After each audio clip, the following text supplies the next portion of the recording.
Deputy Mattie McGrath, the same matter. Yes, I know as well that the government have identified all these big pharma companies. And I have, and we all have, I'm sure, if we're honest, people in our constituencies. I have a lot of young children in constituencies who were affected by the HPV vaccine. And they have to fight all the way through the courts.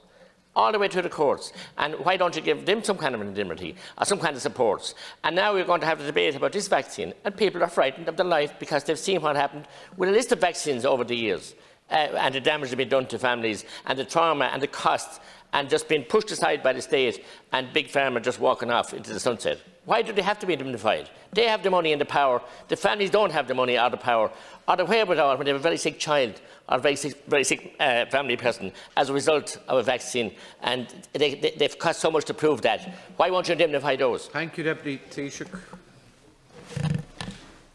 First of all, let's get the context clear here. We're dealing with a virus that has killed people all over the world.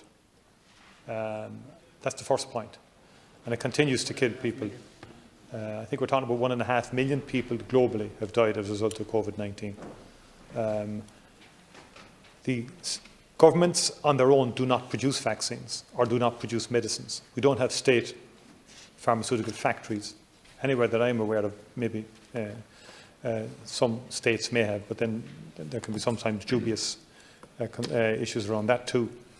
So in this case, what you've witnessed is a very strong collaboration between governments, be it the United States government, be it the European Union, collectively working with pharmaceutical companies with a view to getting a vaccine researched, produced, developed very quickly relative to what would have happened in the past. Now, it's using existing technologies that would have been developed over the years in many instances.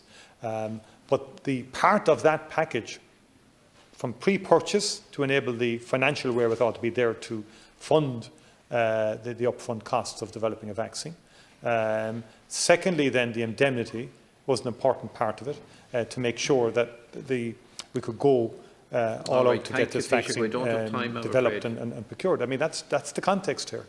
Now, in relation to Deputy Naughton's point, government is working on a no-fault compensation scheme. A working group, as you know, had been established in relation to that, and we're committed to bringing one in. Thank you very much.